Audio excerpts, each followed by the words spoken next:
All right, welcome to our next video. This one is going to introduce lipids. So as we talk about lipids, our goal will be to be able to recognize and differentiate different classes of lipids based on their structures.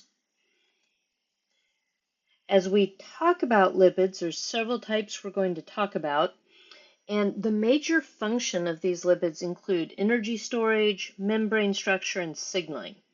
And unlike carbohydrates and amino acids, lipids have very limited solubility in aqueous media. Most lipids are amphipathic. They have both hydrophobic and hydrophilic portions, and we'll look at the importance of that. Let's see. So we're going to start with that top category, fatty acids. Actually, let's go back up here real quick and look at this. As we talk about fatty acids, let's look at an overview. These are going to be the simplest ones, and these are usually the fuels. That's their main function. The triacylglycerols, or what you might have heard of as triglycerides in the past, this is where we're going to store our energy, so energy storage. Okay, and living things. As we talk about phospholipids, we're really going to be looking at things that are involved in membranes. Okay, same with glycolipids. And steroids can be a component of membranes. So, component of membranes. But they also have other roles, such as signaling molecules. We'll look at cholesterol more in depth. So the different structure of these molecules provides different physical characteristics that lend themselves to these different functions. Okay, so let's look at those fatty acids. As we talk about fatty acids, we're looking at the fuels and the building blocks for our lipid membranes, our membrane lipids. When we classify fatty acids, we classify them by the length of the chain, so the number of carbons, and the number of double bonds, and the nature of double bonds, as we'll see. When you look at our picture over here, you can see that we have this, we're showing it in the deprotonated state because that's what it would be in physiological conditions. So this carboxylate head of this would be deprotonated, and it would be polar. So this thing has a polar end, and then this long nonpolar tail. The top one would be saturated, meaning that that hydrocarbon chain has no double bonds. It's saturated with hydrogen, has as much hydrogen as possible. This bottom one would be monounsaturated because it has this double bond. Okay? And we can see, even though we've drawn it straight here, remember around this carbon, it would be trigonal planar. And same here, so you got 120-degree bond angles. And when you look at the space filling model, you see the kink that that double bond makes, and that will end up being important. All right, so let's look at three different ones here. You don't need to know these common names, but you may have heard of them. When we look over here on the left, this number is the number of carbons, and this number is the number of double bonds. So if I saw that, I would be like, ooh, that hydrocarbon tail has 18 carbons and 0 double bonds. It is a saturated fatty acid. Now, when I add in this delta sign, that is telling me that this is where the double bond is. We start numbering from the carbonyl carbon. So this would be carbon number 1, 2, and you can see those on there. And we're going to count down to 9 because this delta tells me my double bond starts with carbon 9. So 1, 2, 3, 4, 5, 6, 7, 8, 9. So this would be my double bond. If I look down at this next one, this one tells me that I've got 3 double bonds, and then it tells me the position of each. It's after carbon 9, after carbon 12. Probably shouldn't draw those dashes in there, that might get confusing, and after carbon 15.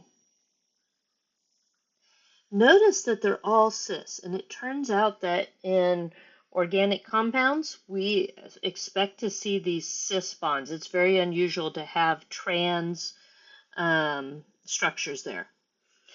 The next thing I want you to look at is I want you to look over here at the melting points. Our saturated hydrocarbon has this melting point of 69 degrees Celsius. So at room temperature, that thing will be a solid. It will not have melted yet. Okay, but if you go down here now, our monounsaturated, 13, these will be liquids. We've already surpassed their melting point at room temperature. And what happens is, if you remember those kinks, well, actually, we'll look at it in just a second, but if you remember the kinks in the chain, these things can't get as close together.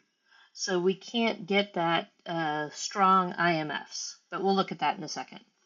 First, I want to talk about a different naming that you've probably heard. So omega, this omega naming. Our biologists, biochemists tend to use the delta terminology that we just looked at. Nutritionists tend to use the omega terminology. So if I was going to look at this top one, omega-3 means that the first double bond, okay, is on the third carbon from the end of the chain. Let's just keep going from the end, so it's different. So if I was going to label this one, it would be 18. It has 18 carbons. It has 3 double bonds. And I'd do a lowercase omega and say 3, 6, 9. That tells me where they are, but we've got to remember that this is different, that we're going to start at the end of the chain. That's carbon 1. And then we're going to count back to find where our double bonds are. If I look at omega-6, same idea, but now it starts on the 6th carbon from the end of the chain. All right, let's look at these 3. If I look at this ALA, this is one that you may have heard of, essential fatty acids, essential compounds. Those are ones that we have to get in our diet. Our body can't make these, and so they are essential for us to get in our diet. But our body has the ability, once we have enough of the ALA, we can create these 2. We can make these 2 in our body as long as we have enough of that essential amino acid. All right, let's get back to those melting points. When I look at the structures, if I have all saturated hydrocarbon, they're these nice zigzaggy straight chains. They can pack in really, really close together. Nonpolar compounds, you should think, wow, the only intermolecular forces are dispersion forces, sometimes called London forces. So we have these dispersion forces, and they're really, really distant dependent. We need those electron clouds to be close to each other to feel these forces. And they can pack in close if they're saturated. But when they're unsaturated over here, the kinks in the chain, like this picture on the right, keep them from being as close. So those IMFs are less, they can't get as close, and because the IMFs are lower or less strong, then it's easier to disrupt those intermolecular forces and go from a solid to a liquid. It has a lower melting point. Okay, so think just a second. What factors determine the melting point of fatty acids? All right, if you said the degree of saturation or the number of double bonds, you'd be right. You might have also said the number of carbons in the carbon chain. And that can also play a role. We saw in Gen Chem that larger molecules had stronger dispersion forces. So to some degree, this could play a role, but really the big picture here, this is the key thing. Those number of double bonds is going to play the biggest role in how strong those IMFs are. Okay, so we looked at the fatty acids. So what we're going to look at next are those triglycerides or triacylglycerols. These are based on this glycerol backbone. So over here, in the blue box is the small molecule glycerol. It has 3 hydroxyl groups, 3 carbons and 3 hydroxyl groups. Okay, and then you can see over here, so here are those 3 carbons from the glycerol. And each of those OH groups reacts with a fatty acid. So remember, our fatty acids will have the hydrocarbon tail, right? And then it's got the carboxylic acid head. And so each of these OHs right here are going to react up here, and we're going to create these ester linkages. And so when we have a triacylglycerol, we're going to have 3 ester linkages. So you can see an ester linkage there, there, and there. And R1, R2, and R3 would be these hydrocarbon tails. And they could all be the same or they could be different. Depends on what fatty acids reacted. Over here on the right, you can see the structure. The blue would be the polar head of the triacylglycerol. And the stuff in yellow down here are those hydrophobic nonpolar tails. You can see the space filling model in the middle, again with that hydrophilic head area and the nonpolar tails. When we look at what this looks like in a fat cell is largely just this lipid droplet. So this whole area in the middle, if I could draw here was our triacylglycerols, here's our triglycerides, right? These various molecules. And they're all just in here, this liquid droplet. And then around the edge, you can see the membrane. We're going to talk about those soon. And you've got the nucleus, the mitochondria. You've got the key pieces of the cell, but largely it's this lipid droplet. And when you think about why it's stored like that, picture your fatty acids. They can act as an acid or a base, and they're charged. And both of those things can mess up the biochemistry of a bunch of reactions. So we essentially need them contained. And then when we need energy, we're going to go break free those fatty acids and use it. And we'll look at that in a future video. All right, so some summary. Triacylglycerol. The glycerol is esterified. We have those ester linkages with 3 fatty acids. Okay, and then it's important to know that fat can be used for metabolic energy storage. Its carbon atoms are highly reduced. We can react them. And then the fat can act as a source of energy or heat production or thermal insulation. So it serves a lot of purposes. So we looked at fatty acids. We looked at triglycerides. Now we're going to quickly look at waxes in this one small slide. When we have acids, we have the reaction of a fatty acid and an alcohol. So the fatty acid would have, if we think about the chemistry, COOH, and then the rest of well, that's a horrible hydrocarbon tail, but you get the idea. And then we're going to have the alcohol with its long hydrocarbon chain. And we can see that area where these things have reacted right here. We again get that ester linkage, but now it's this really tiny little polar region. So waxes are essentially completely insoluble. You'll find waxes on things like the outside of leaves to keep water in or out. Same with feathers, often coated with wax. So let's look at how the structure of these affects how they accumulate.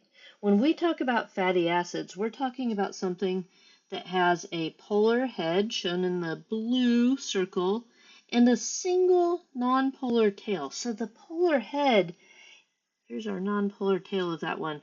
The polar head is much bigger, and so as they come together, they form these micelles. These circular areas to try to insulate those or maximize really the hydrophobic interactions of the tails and keep the polar heads around the outside edge near the aqueous area. On the other hand, the next things we're going to talk about are phospholipids. And in phospholipids, we still have that polar head, but now each one has two of these nonpolar tails. So now they're not as small, they won't accumulate in that circle, and instead we see them form these bilayers that then react and move around to form vesicles. And then the one we looked at just a second ago, the triacylglycerols, or the triglycerides, has the larger polar head, and it has the three nonpolar tails. And these really don't associate in an organized way. Instead, it's like a layer of oil. It's like this oily mix of molecules. All right, let's look at those phospholipids first. So there's three types of membrane lipids: phospholipids, glycolipids, and cholesterol. We're going to start with the phospholipids. And as we look at phospholipids, they're going to kind of be made up of four major components. They're going to have two or more fatty acids. They're going to have a platform. We'll look at that in just a second. They're going to have a phosphate, hence they are a phospholipid. Okay, so two or more fatty acids, platform, phosphate, and they'll have an alcohol. The two common platforms are glycerol and sphingosine. Okay, and the major ones, we're going to look at this molecule, 2-phosphatidate. All right, so let's start with the phosphoglycerides. These are ones that have a glycerol, so that same molecule we were looking at a minute ago, that glycerol starting point, that glycerol platform. So if I was going to look at that here I'd have my carbon, my carbon, my carbon, the three carbons. So up here we've got kind of on the top, let's see, where's the pointer? Up here we have kind of the cartoonish diagram, and down here we have in the same colors the general structure. So you can see that glycerol right there, right, is this piece right here. So here's my glycerol. Okay. Two of the OHs from the glycerol are bound with react with the fatty acids to give us those ester linkages. Okay, and then right here we'd have those long hydrocarbon tails. But now, unlike in the triglyceride where the third one would have the same reaction, now that third one's going to react with a phosphate. And so we see this phosphoester linkage here. Okay, so we have this phosphate. This is not yet the full phosphoglyceride. This is this phosphatidate, this kind of intermediate piece that can be really important. It's kind of a basis. So if you look at this, it has two of its R groups, this one and this one, but we can get a different molecule by switching out which one is going to react right over here. Let's look at 5 common phosphoglycerides. The top left here, let's make this a little bigger. Phosphatidylserine. So look at what this is. It's that same backbone, the one we looked at right here, phosphatidate. So it's got let's highlight some things. It's got our glycerol backbone. It reacted with 2 fatty acids, so one here and one here. It reacted with that phosphate, so we get that phosphoester. And now this one is reacting with serine. So when we look at it, the same serine you're used to thinking about, all right, we get this linkage here. Okay, and you can see here was your alpha carbon from the serine. Alpha carbon. Okay, so that part in pink is the serine. If we go down to the one right below that, let's look at that title. Phosphatidylethanol amine. Ethanol, 2-carbon alcohol. And we can see that right here, 2 carbons, and then there was the OH that reacted with the phosphate. And then amine, so there's the amine group. But everything else is still the same. You still have the 3 carbons from the glycerol. You still have those 2 ester linkages with the fatty acid chains. You still have the phosphate. Okay? If we come up here, phosphatidylcholine, it's actually the same as the ethanolamine, except now that amine is substituted with those 3 methyl groups. The next one, again, you see the same backbone, but now we have a sugar molecule right here. And this bottom one, cardiolipin, is really interesting because if you look at it, you have right here that whole phosphatidate piece that we looked at up here. Okay, so this thing right here, you've got one of them here. You've got one of them here. And then look at what we have in the middle. In the middle, we have another glycerol that has reacted, right? The 3 carbons, the middle one still has its OH, but the other 2 OHs have reacted to form those bonds with the phosphate groups.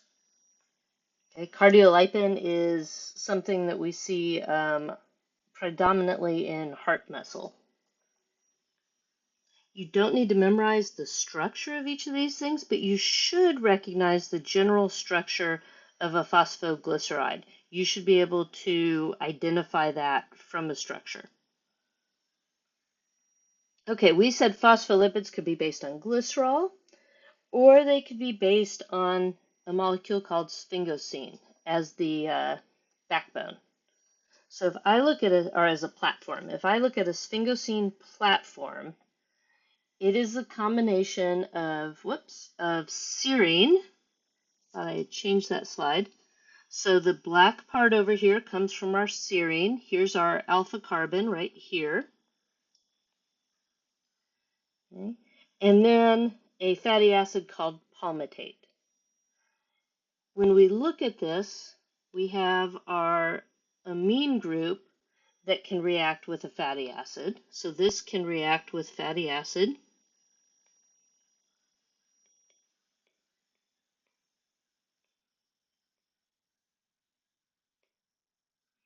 So one big difference here is that one of the fatty acids in this, as opposed to up here with the phosphoglycerides, one of the fatty acids is dictated. In the sphingosine platform, this one is always the palmitate, the one shown in teal here. Okay, but now we can have a different fatty acid here. Okay, and then we can bond our phosphate group will bond here.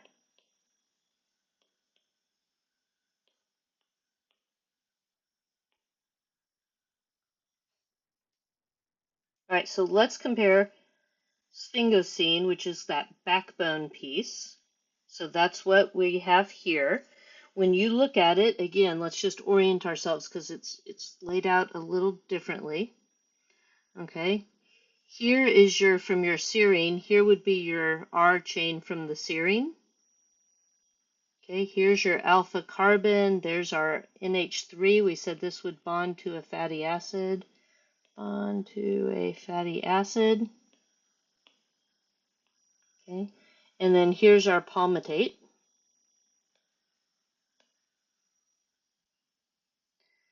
And so then if I look at it, there was the backbone, and let's look at what happened. That NH3 did bond to a fatty acid, and so we have this. It looks short, but that's because we've just written this as R. Remember, that would be a long hydrocarbon chain. Okay. And remember we said that the OH from the serine, from that side chain, is what would bond to the phosphate group, so we see that. And then that phosphate group will bond to some other portion of the molecule. Okay, so as we look at that, in this case, this is a choline group over here. This is an important molecule, this sphingomyelin, and lipid layer along nerve axons. Okay, so 3 common types of membrane lipids. One is phospholipids. Check. That's what we just talked about. Now we're going to talk about glycolipids and cholesterol. So let's start with the glycolipids. Membrane lipids can include carbohydrates. So as we talk about that, glycolipids are carbohydrate-containing lipids. Okay? The carbohydrate of the glycolipids, it's a mouthful, right, are on the extracellular surface of the cell membrane. Okay? Think about that. These carbohydrates are going to be polar. Are they going to want to be in the middle of the membrane with the hydrocarbon tails? No. They're going to want to be on the outer portion, and in particular, these tend to be on the outer leaflet, on the outside of the cell. So remember that you have this bilayer, right, of these phospholipids to form your membrane. And if this is the outside of the cell, outside, and this is the inside of the cell, we call those leaflets. Outside leaflet, inner leaflet. Okay? And so these can play a role in cell-to-cell interactions. If we look at the simplest ones of these, notice again we've got this same term, sphingo. So we see that same basic backbone in a lot of these. Okay, where we have that palmitate here. We had our serine. So if you're trying to picture it from serine, here would be your alpha carbon. We had the amine that bonded to a different molecule, a different fatty acid there.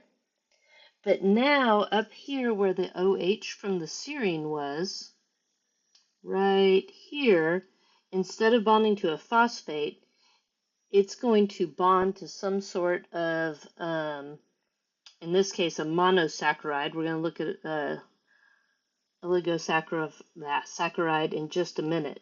Okay, so this is a cerebroside right here. This is kind of the simplest one with that just single ring sugar group, but they can be more complex. Something like this ganglioside. So this is something that's used for cell-to-cell recognition. Okay, but you still have the same platform, so you should start being able to recognize these. All right, last class, cholesterol is a class of compounds called steroids. Steroids are built on this ring structure. We're going to look at that. Cholesterol is important because it plays a role in maintaining membrane fluidity. We'll talk about that in our next video. It's also a precursor to steroid hormones. And then cholesterol is unique to animals, but there are similar things that play the same role in prokaryotes and plants. All right, so a steroid, when you see this 4-ring structure, okay, 3 6-member rings, 1 5-member rings, you're going to think, wow, steroid. There's my steroid. And when we look at cholesterol, take a look at this molecule. It is overall very, very hydrophobic, right? The only polar piece is really right here. So we'd expect that side, if it was a part of a membrane, to orient itself towards those polar heads of the lipids. Let's see what else we wanted to look at. We'd expect all the rest of this to want to be in the middle somewhere, right? With all those hydrophobic tails. And again, this plays a role in fluidity and some other roles in a cell membrane, but we'll look at those in our next video. We mentioned that there are different versions of this that play the role kind of cholesterol in plants, and here's a couple examples of that. All right, that was it for our introduction to lipids. In our next one, we'll do an intro to now how these things come together to form cell membranes.